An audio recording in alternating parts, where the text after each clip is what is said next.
what happens when tarot doesn't work? What happens if you're wrong or the messages aren't resonating? It's just not working.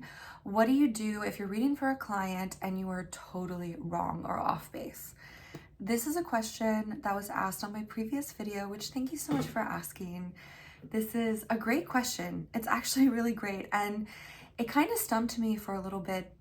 And I had to think about this for a while because it's so rare.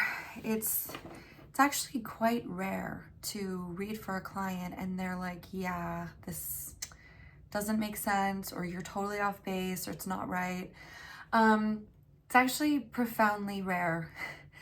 And I was just thinking about how freaking crazy that is. Like, can we just take a moment to reflect on how wild the concept of tarot is? Like, I have a deck of cards here, which is nothing more than artwork printed on sheets of paper. And I can meet someone who's a complete stranger, someone I've never met before. I don't know anything about their life, and I can just shuffle these works of art and arrange them out in a pattern, and somehow I can tap into their deepest, darkest secrets, their love, their relationships, their soul, their hopes, their dreams, their fears, past, present, future, their career. We give them insight, spiritual healing. Like, it's actually quite deeply, profoundly powerful, the concept of tarot. And the fact that it's even accurate at all is kind of freaking amazing. Like, the fact that it's very rare for people to say this reading doesn't work or it's not resonating is pretty wild. It's pretty wild. So I think for me, tarot is not a religion. I don't read tarot based off of faith. I read tarot based off of feedback, because the concept of tarot is so freaking wild that you either need to be completely delusional or completely confident to believe in it. And for me, this confidence took a long time to build, because my rational brain would be like, how is this working? How does this even make sense? Like, I'm literally pulling cards of artwork and I'm having these deep spiritual moments with strangers, and they're crying, or we're diving deep, or we're changing lives. Like, how is this possible?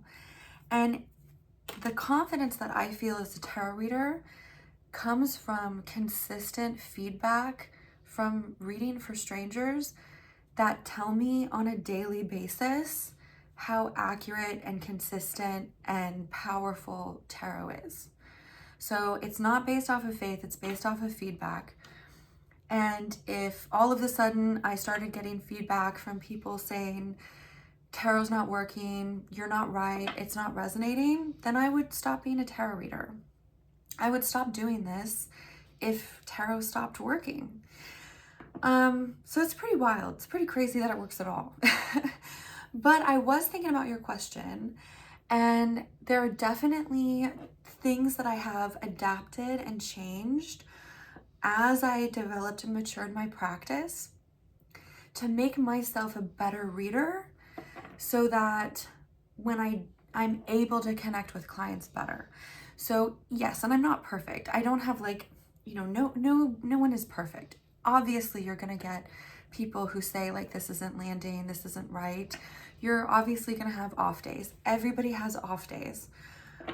In tarot, it's very rare, but you're gonna have off days. And I was thinking about, especially when I was beginning to read, the mistakes that I made and the changes that I did to become a better reader, so that these kind of errors and mistakes got less and less common. I actually made a quite a long list that I want to go over today, but I'm going to keep it to 10 things to cover today, 10 bits of advice or things that I found of why a tarot reading might not make sense, why it might not work, and what you could do to fix it. So the first thing, of course, is having a bad question, which I already made a video about. tarot reading can only be as good as the questions that you're asking. So if you even start the session asking bad questions, you're not going to get good answers. So that's probably the first thing. If you find that you're pulling cards and the question is too broad, it's unclear, or you're not you haven't accurately defined it, you're not going to get very clear insight. And that could mean that it's just not resonating or clicking with the client. So always go back to the original question that you're asking and say, is this a good question? Or is there a way I could rephrase the question? Or if maybe there's some kind of miscommunication that the client thinks that they're asking me a question in this way and I'm interpreting them in another way, right? Because sometimes that happens. So make sure that the question that you're using is precise, it's well structured, it's meaningful, and you and the client both have an understanding of what is being asked so that they're not misinterpreting what you're doing. So that would probably be the first thing. I would check to make sure, is the question even good enough? Before we even start. The second thing that can happen if a client says that you're wrong is sometimes clients are looking for a specific answer, right? Sometimes, and this happens, we're all human, sometimes we get invested, we're emotionally invested in a situation, and we get tunnel vision, and we just feel like there has to be a specific outcome, and we're not even going to consider alternatives.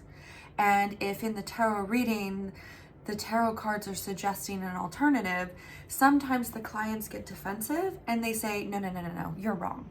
You're wrong. My boyfriend is the best. We are getting married next week, of course. And it's like, whoa, honey, are you sure? I went into depth in that in one of my older videos called Handling Angry Clients, where I talked about an experience where I was reading for a friend and she was fixated on tarot giving her a certain answer, and I didn't give her that answer. And instead of her, having a discussion with me and we explored it and all that stuff, she just completely shut it down.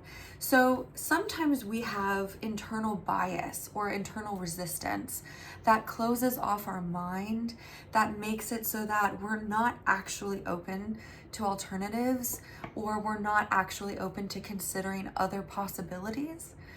And this could be because the client is afraid. It could be because of their ego. They might think that they know it all.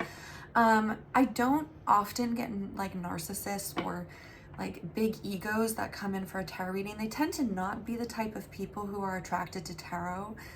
But anyone who has that kind of I know it better than you, or, I'm not even open-minded to considering other alternatives, you're wrong. People like that, they're not even worth reading for. You need to come to tarot with an open mind. You need to have a little bit of humility and be receptive to, other potentials. And so if the client is really closed-minded, there's nothing that you can do about that. But it does happen. It's very rare, but it does happen. And if you do get a client like that who is no, that's not possible, that's impossible, they would never do that, or this would never happen, I would encourage you to be well, what if it did? Or let's explore this hypothetically. So sometimes explaining to the person that tarot is meant to reveal, not necessarily confirm. I'm not here to confirm cognitive bias in clients. I'm here to interpret cards and hopefully unlock honesty and wisdom and insight. So sometimes maybe gently reminding the client to think outside the box, have a little bit of an open mind, consider the possibility that the cards might be encouraging them to consider alternatives and have them not have tunnel vision. I don't know where this whole like the message has to resonate thing came about. I mean, it's certainly great. It's certainly great when you get a tarot reading and the message resonates and you're like, wow, that accuracy, I feel it immediately. But sometimes it doesn't. Sometimes things have to pass, or we have to mature, or we have to grow, or we have to process our pain. Like sometimes things have to change before we can see the wisdom in the tarot reading, or before we can recognize that what the cards were saying actually come true.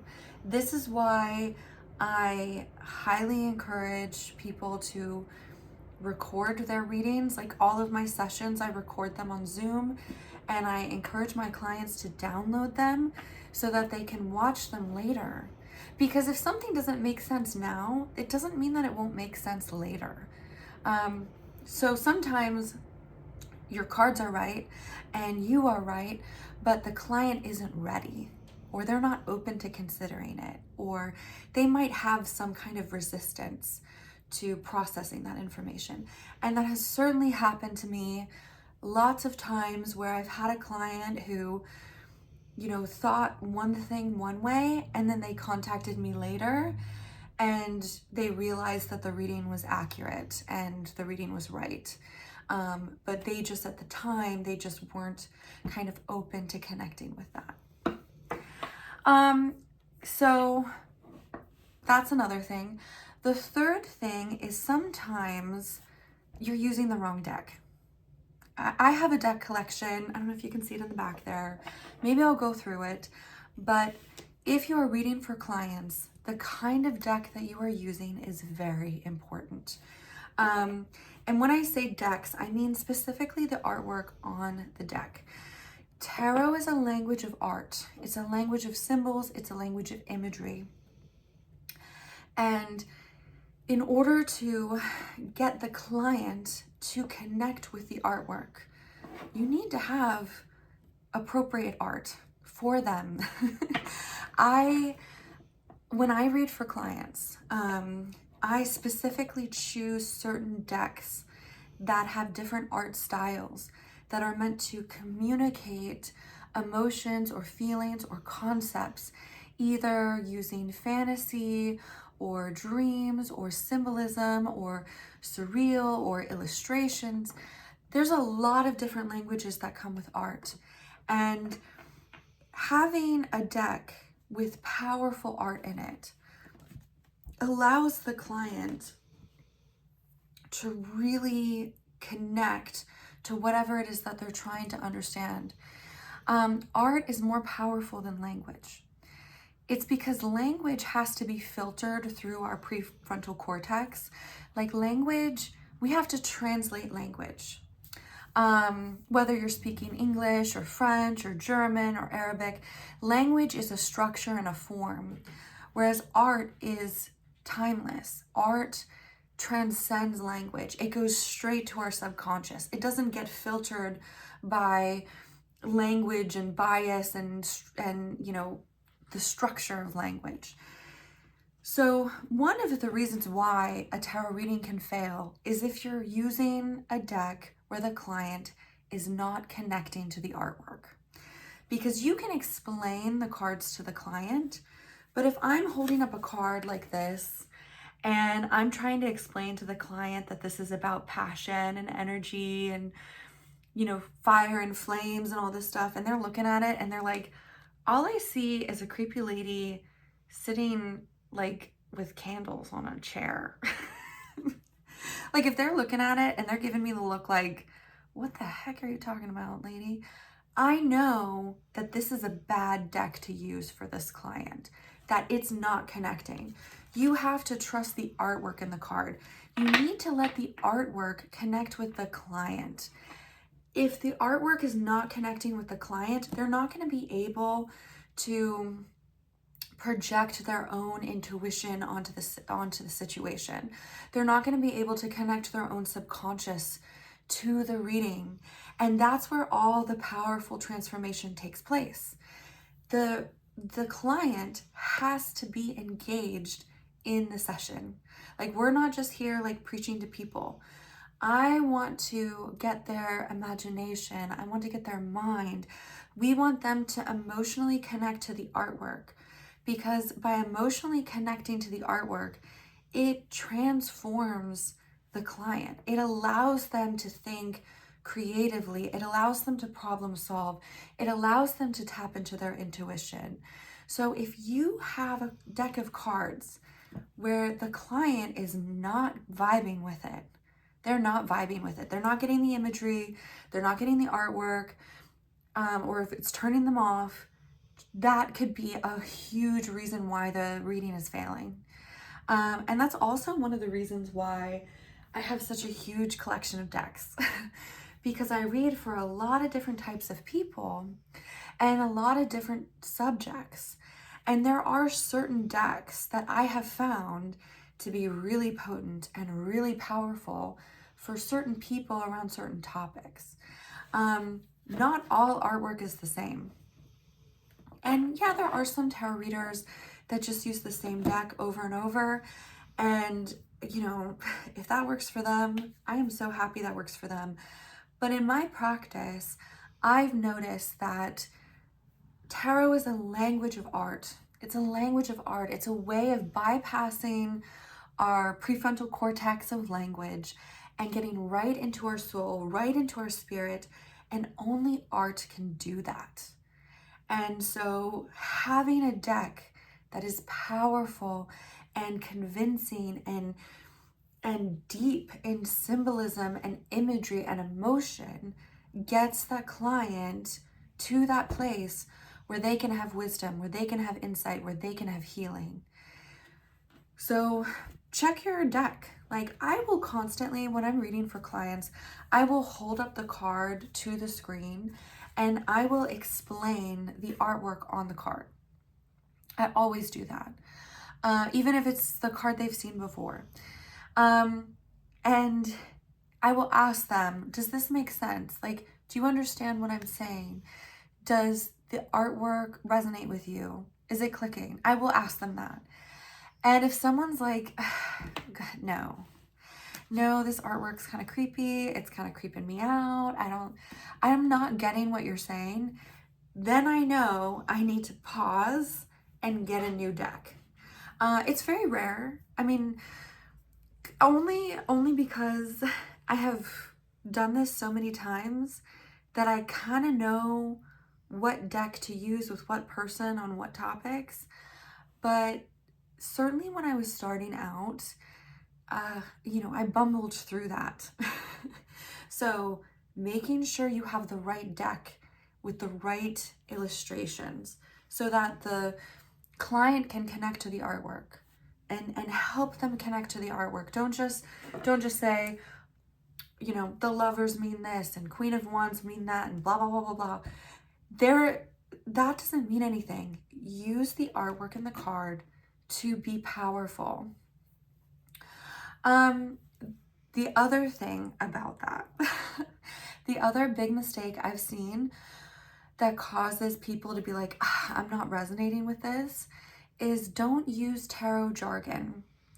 Don't assume that the other person is like a tarot expert and they need to be like fully educated on what tarot means. You're gonna lose your client's attention. And I see this a lot with other readers who they might be like really deep into like hermetic symbolism, in the occult, and like they're so knowledgeable. They have so much information and they talk about, astrology and planet alignments and this and this and that, and they get like really nerdy into it. And for most people, for most clients, they have absolutely no idea what you're talking about. Like, you start talking about Kabbalah or Hermeticism, and like most people have no idea what you're talking about. And after 30 seconds, their eyes are glazing over, like they are bored. Like, people don't come to a tarot reading to get a tarot lesson. They're not here to get preached at about what is tarot. They're here for you to answer their question. They're here for coaching or spiritual healing. So another big reason why it might not be resonating with the client. It could be because you're boring them or you're adding information that isn't relevant to what it is. If they ask you questions about like, explain deeper, explain to me the astrology or the symbolism or the occult context of this card. If a client asks you that, then for sure, by all means, feel free to talk about it. But I have noticed with some readers who start talking about these tangents, they start going into, you know, the emperor is the this and this card, and it means this and this, and it's symbolized by the ram, and da da da da da da, and they go off and off on a tangent instead of answering the client's question. They think that they sound super smart. They think they sound like, oh, I'm so knowledgeable about tarot. But in reality, all you're doing is making it hard for your client to understand you. And you're probably boring them. And they're going to be like, yeah, he said I was a ram. What does that even mean? You know, most people don't know anything about tarot, and they're not coming to you for a tarot lesson. So keep the reading language relevant and keep it on point, and don't become like preachy or distracting to the client. Keep it relevant to the person that you're talking to. I know it's very tempting to showcase all of your like special occult knowledge, especially like new readers who want to justify how talented they are and how like spiritual they are.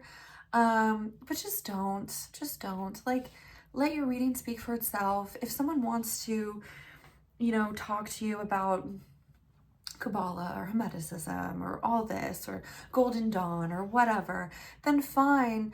But like, don't just assume that everybody wants to learn that, because most people don't. And most people have no idea what you're talking about. You're going to distract them. You're going to bore them. They're not going to connect with the reading. So another reason why tarot might be wrong, or why it might not resonate, is you might do a bad job of explaining like predictive divination. If you use the cards in a predictive sense, I always give people the caveat that, you know, reading in the future, it's like a weather forecast. Everyone has free will. I can't control you. I can't control other people. And when someone asks me a question like, when will my ex call me back? I remind them that I don't control their ex. I don't control the free will of other people. Neither does tarot. And so even though I might pull some cards that might indicate when this decision might happen, or most likely might happen, at the end of the day, your ex still has their own free will, and they have to choose to call you or not tarot, not me. Same with anything that has to do with free will or the future. I can't force people to get married. Neither can tarot. I can't force things to happen. What tarot does, if you're using it in like a divinatory sense or predictive sense, is it offers like trajectories. It offers powerful probabilities for us to explore in a way to deepen our knowledge and our understanding, maybe towards healing. It's not definitive. Anytime you do predictive divination, it's never a guarantee. Never. And sometimes clients don't understand that. Sometimes they think like, you know, if I pull a specific card, then your fate is sealed. This is what's going to happen. Nothing can change this, yada, yada, yada. And that's just not true. And so if you do pull things that involve free will, either they have to choose to do something or other people have to do it, make sure that you clarify it with them. You know, make sure that you tell them, like, you know, this also is dependent on the choices that you make or the choices that other people make. Not to think that the future is set in stone, or that they don't have any agency over their own life. That's not true. So it's really great to have caveats to make sure you explain that to people. That could be another reason why a tarot reading didn't come true. Another example I use all the time is, I had a client who wanted to know if she would get her dream job, and the cards indicated yes, you would get the dream job. I saw her a year later. I said, did you get the job? And she said she never applied. I was like, okay, well, doesn't matter what tarot says. If you don't use your free will to apply for the job, you're not getting the job. So that's kind of an example. So also explain to the client what the limits of tarot is, especially when it comes to free will and the fact that the future is subject to change. Another reason why the reading might be off is that we're all human. We're all human. And sometimes our intuition it's an energy level thing, and it gets depleted. If you're sick, if you're tired, if you're burnt out, if you didn't get good sleep the night before, your reading is probably not going to be accurate. It's not. What I do for my practice, I specifically limit myself. I do not read for more than 3 people a day. I try to keep it to 2 people a day. I only do 2 readings a day. And I do this intentionally because for me, that's how I know to maintain the level of energy and the accuracy in my readings. When I've done a lot of readings back to back, that's when my readings suck. That's when I notice my accuracy comes down, my intuition is depleted, things are not resonating, things are not connecting, and I'm just not connecting with the cards. So if you find that your readings are getting progressively worse as the day goes on, it's probably because you're running on fumes. You can't force yourself to do a reading. That was something I had to just come to terms with. There are some tarot readers out there that can do 10 or 20 or 30 readings a day. I am not one of those people. In order to respect my energy, in order to maintain the quality of my readings, I limit it to 2 people a day, most 3, and that's it. And if I try to do a 4th person, that's when my readings aren't accurate.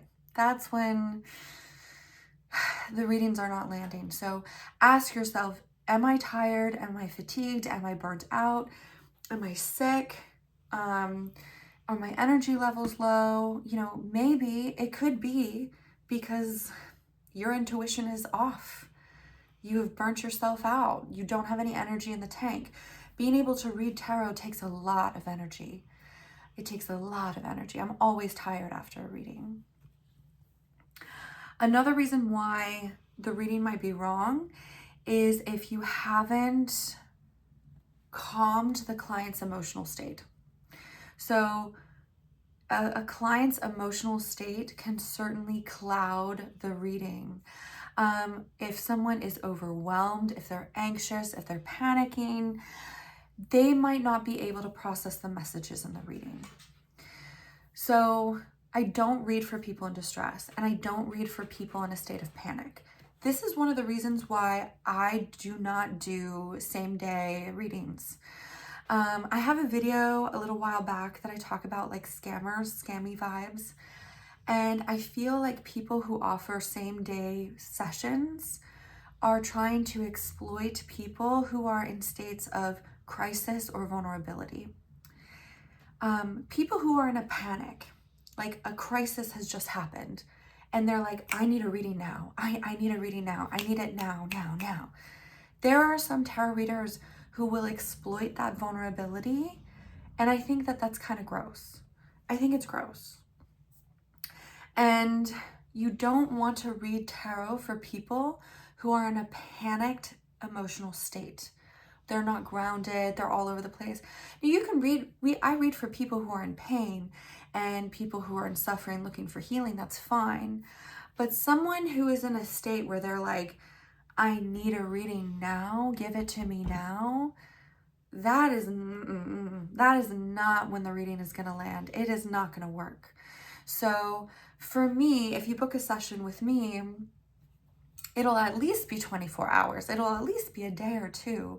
Typically I'm booked out, to take a new client, it depends, but it's at least a week or a couple of days. It's certainly not immediate. So I do that on purpose because I don't want the client's emotional state to be, someone who's overwhelmed. If I do get someone who is in pain or they're stressed, that's perfectly fine. But before we start the reading, we do breathing exercises, we do grounding.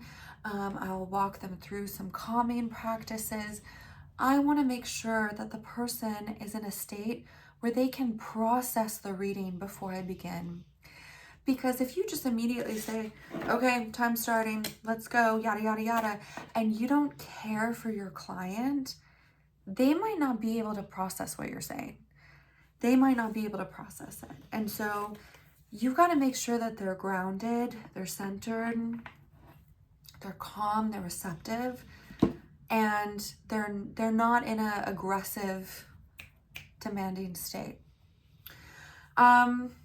Another thing that I wrote down here was sometimes the reading can fail because the spread that you're using is poorly designed.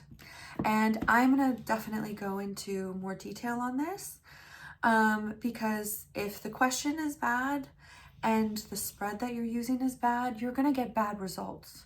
And so I definitely want to go more into how to make a good spread. What are the elements of a good spread? Because we want to answer questions that are relevant to the person that we're talking to. Right.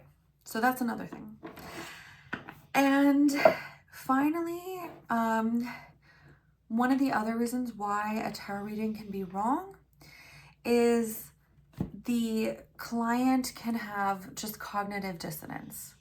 Like sometimes people are just not ready for the truth. They're just not ready to think about things in that way. And this happens more often than the reading being just flat out wrong. Sometimes people will say like, this isn't right. And I'll be like, okay, well, let's keep this recording. Let's write it down and let's give it some time and let's check back in to see if things change in the future. Another thing too, this is probably the last point I'll make because this video is already getting long. Sometimes the language that we use to communicate to the client is not the best language, okay? This is I should have probably put this in the beginning of the video because it's like probably the most important. Okay, the most important reason, the most important thing about being a tarot reader is you have to be a good communicator, right? You have to be able to communicate thoughts and ideas and images and concepts appropriately and accurately. So you have to project your mind's eye onto the other person's mind's eye. And if you're not very good at communicating, it's not going to land. It's not going to land. Sometimes I'll pull cards and I'll talk about, like here, I just pulled the Emperor, right? I'll talk about masculine energy. Now, I know what masculine energy means for me. I'll talk about masculinity. I'm talking about the stereotypes of, the masculine aspects of the personality of the soul and that kind of thing. Or I'll talk about the role of men in their life or, who knows, depends on the spread, right? If the client has a different interpretation of masculinity than what I'm trying to explain, they're not going to get it. They're going to like look at me and they're going to be like, what is she talking about? And it's not going to land. And so it's important that not only do you use the right artwork when you're working with clients, you want to make sure that the artwork is connecting with them, that they're getting the artwork. And this is why we have big collections of tarot decks. but you also want to make sure that the language in which you use is clear. And so sometimes if I'm reading and the person is like, what's masculine energy in this situation? Or like, what exactly are you trying to say with the Emperor? Sometimes, and I'm like, okay, maybe the way that I'm phrasing this isn't correct. Sometimes I will reshuffle the deck and I'll pull like additional clarifying cards to figure out another way to communicate to the client what I'm trying to say. And usually that works. Usually that works a lot better. So sometimes it's not that the reading is wrong. Sometimes it's the way that we're interpreting the cards or the way that we're communicating what we think we're trying to say. You know, like, because there's a lot of different things. And sometimes it's great to have, to know different synonyms. So sometimes I will say the same thing, just use different synonyms, use different words, because some people connect with certain words than other words. So you really have to be a good communicator and listen to your client. If it's not landing at the moment, don't just automatically assume that the reading is wrong, right? Don't just automatically assume that you're a nutcase and, you know, we pull artwork on pieces of paper and reveal hidden secrets of the universe. I know that that's pretty wild, but I do it every day. I do it every day. Lots of people do it every day. I can't make sense of it, but it does happen. But don't just assume that you're wrong. Assume that maybe you could improve the way you're communicating, or maybe try to use different synonyms to explain something, the same thing, just using different words, and maybe just giving your client time to process the artwork and the messages in their own language instead of your language. So definitely listen to the way that you communicate, listen to the way that you explain things, and ask yourself, how can I explain this better? How I learned how to be a better communicator in tarot, and I'll make another video on this because this is already way too long. My throat is dry. Is I actually went to other professional tarot readers.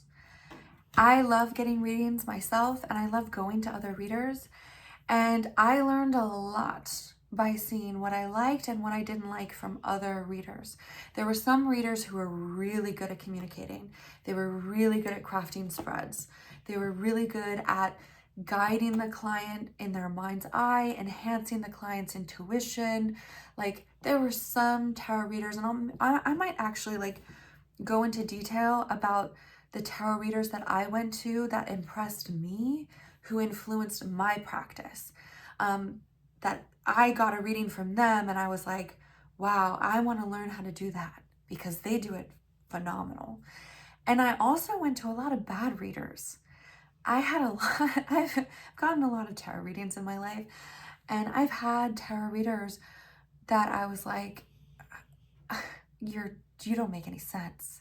It's because you're a bad communicator, or you really don't know tarot as well as you think you do. Or, you know, there's a lot of people out there with, what is it called? Like the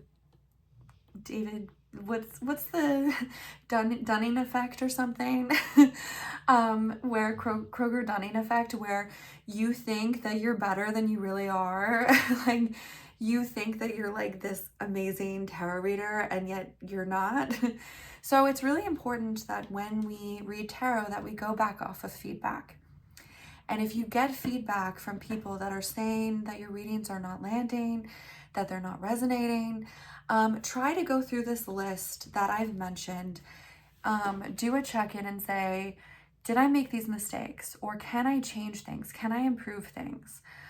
Because it's actually quite rare. It's a very, very rare that tarot's just flat out wrong, which is wild, which is, I mean, statistically wild that it is as accurate and as specific and as consistently revealing in the way that it is.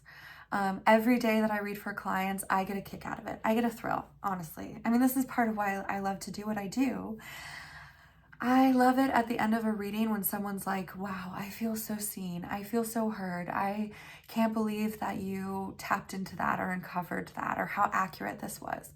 I love to hear that stuff because it just gives me the confidence to keep on doing this. But, you know, we all need to improve. I could certainly improve. I can be a better tarot reader. But think about those things that I mentioned. And think about if you do any of those things and if there's anything that you can do to improve your next tarot session. Anyway, thank you so much for asking this question. And if you guys have any other questions, please drop them in the chat below. Anything to do about tarot, my experience, my thoughts, whatever. This is just our little happy corner of the internet to talk about art and tarot. So I hope you all are doing well, and thank you so much. Until next time.